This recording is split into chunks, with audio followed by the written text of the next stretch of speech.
આખરે પરફોર્મ કોને કરવું પડે? રાજ્ય કરવું પડે.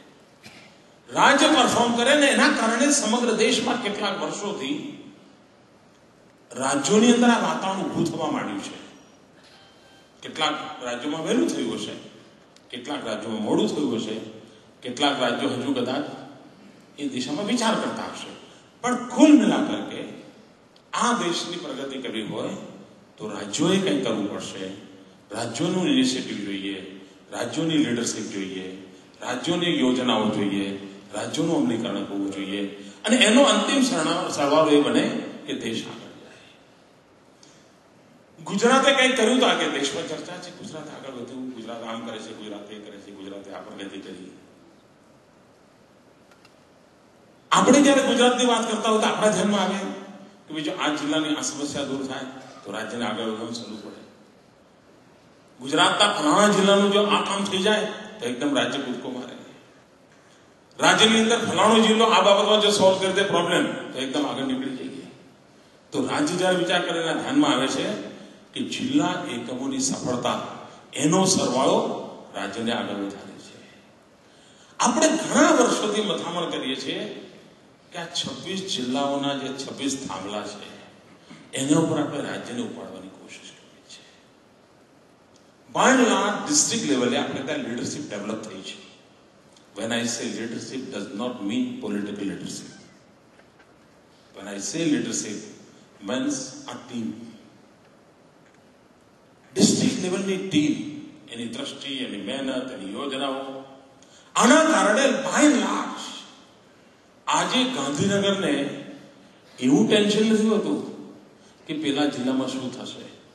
19-20નો ફરક હોઈ શકે, એની પોતાની મૂળભૂત કેટલીક તકલીફો પણ હોઈ શકે. ડિસ્ટ્રિક્ટની ખૂબ શક્તિશાળી યોગ્ય નેતૃત્વ ત્યાં પૂરું પાડ્યું હોય તેમ છતાંય કે જિલ્લાની પોતાની અંતર્ભૂત કેટલીક કમીઓ હોય અને એના કારણે કદાચ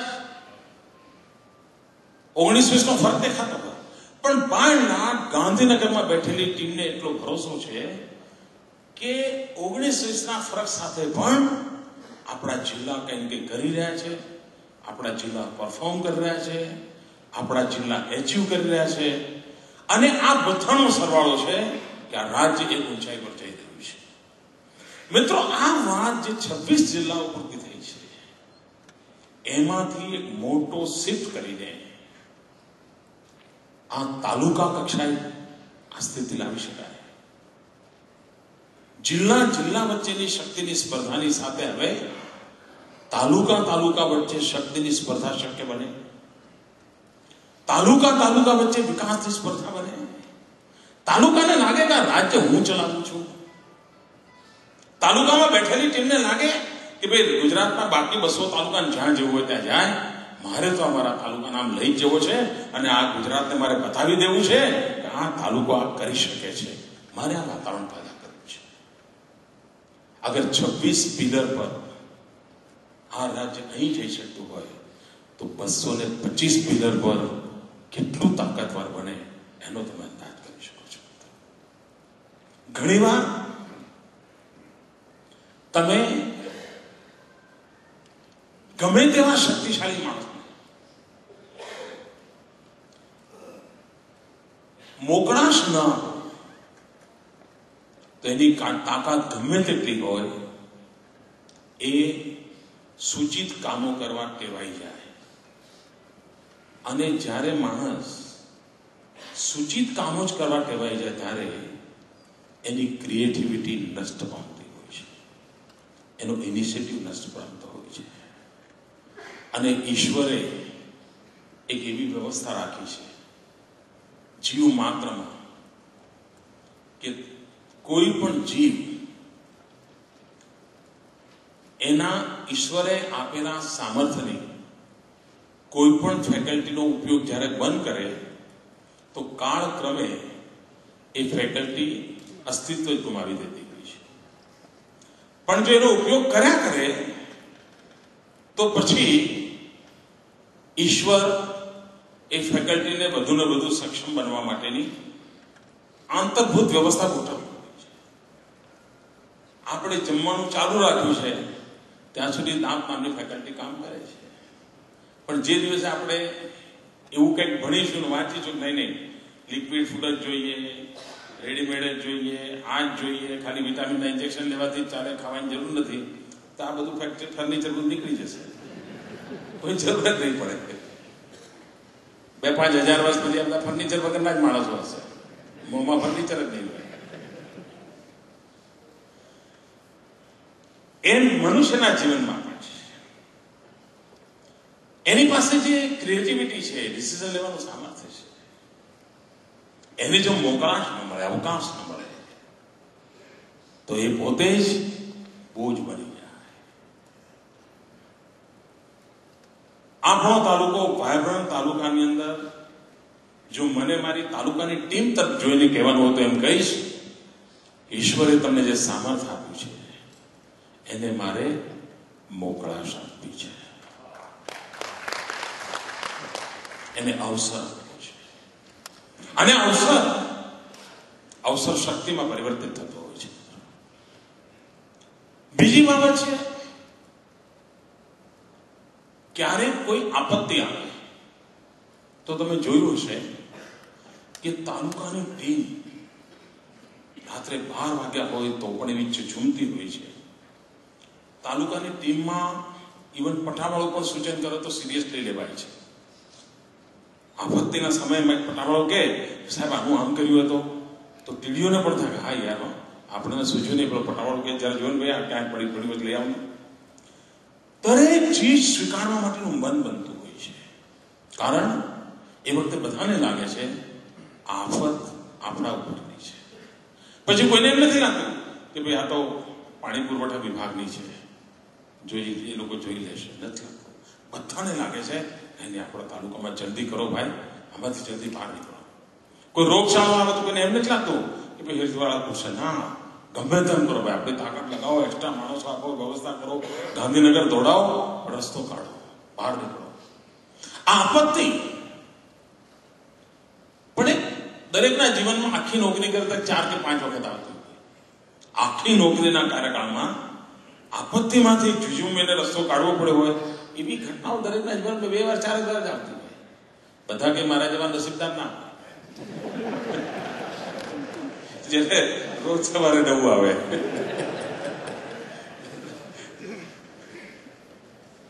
પણ મિત્રો એના કારણે પણ તમે જોયું છે કે એ સ્પિરિટ કેવું હોય છે, એ સામર્થ્ય કેવું હોય છે. આને સહજ વ્યવસ્થામાં ઢાળી શકાય અને એમાંથી એક વાતાવરણ બનાવવું છે કે તાલુકાની ટીમ હોય અને મિત્રો કે મનમાં માની ચાલો કે તમે જ તમારા તાલુકાના મુખ્યમંત્રી છો. આ રાજ્યમાં સભા બસો મુખ્યમંત્રી હોય તો ફેર શું પડે ભાઈ, એક જ હોવું જોઈએ. તમે જ તાલુકાના મુખ્યમંત્રી છો, આ તમારી ટીમ છે. અને તમને કેમ ન થાય કે મારું ગુજરાત જ્યાં જેવું હોય ત્યાં જાય, મારો તાલુકો હિન્દુસ્તાનમાં સર્વશ્રેષ્ઠ તાલુકો મારે બનાવવો છે. અને મિત્રો જેમ લોકો આજે ગુજરાત જોવા આવે છે, હું 2-4 વર્ષમાં એવું ચિત્ર જોવા માંગુ છું કે લોકો તાલુકો જોવા આવે, આવો તાલુકો. તમારામાંથી ઘણાના ધ્યાનમાં હશે કે આ દેશમાં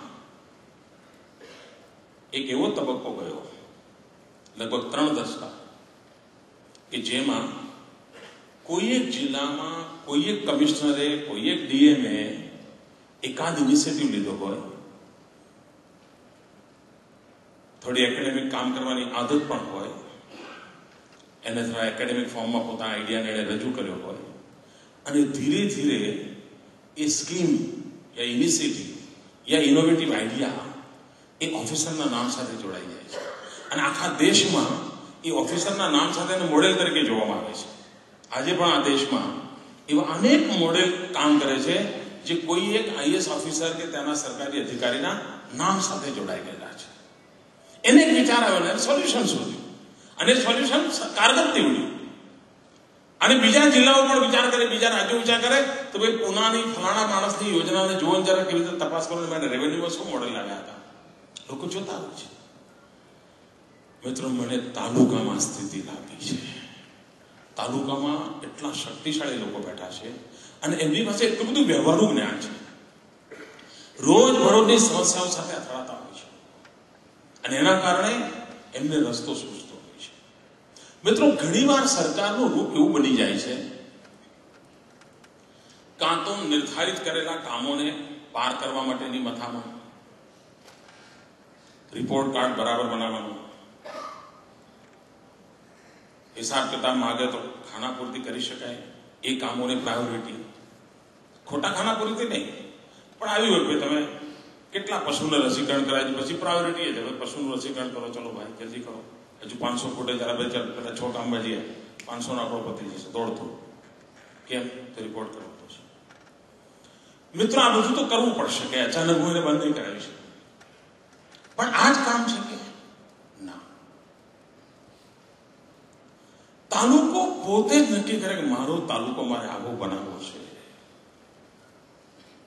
મારે તાલુકાને દર વર્ષે આ 3 સમસ્યાઓમાંથી મુક્ત કરવો છે, મારા તાલુકાની અંદર મારે વિકાસની એવી સ્થિતિ પેદા કરવી છે કે 50 વર્ષ સુધી સમાજની અંદર આ પ્રશ્નો ક્યારે ઉભા નહીં થાય. અને આ બધું શક્ય છે મિત્રો. આપ જાણો છો કેટલી અપરંપાર શક્તિ અને સત્તા તમારા હાથમાં છે દોસ્તો. આ રાજ્યના મુખ્યમંત્રીને પાસે કોઈ સત્તા નથી જેટલી સત્તા તમારી પાસે તાલુકા કક્ષાએ પડી છે. આ સત્તા, આ પદ, આ શક્તિ, એને આખા ટ્રાન્સફોર્મેશન માટેના એક કેટેલિક એજન્ટ તરીકે હું વાપરી શકું. અને એ જો હું કરું તો હું નિર્ધારિત પરિણામો પ્રાપ્ત કરી શકું છું.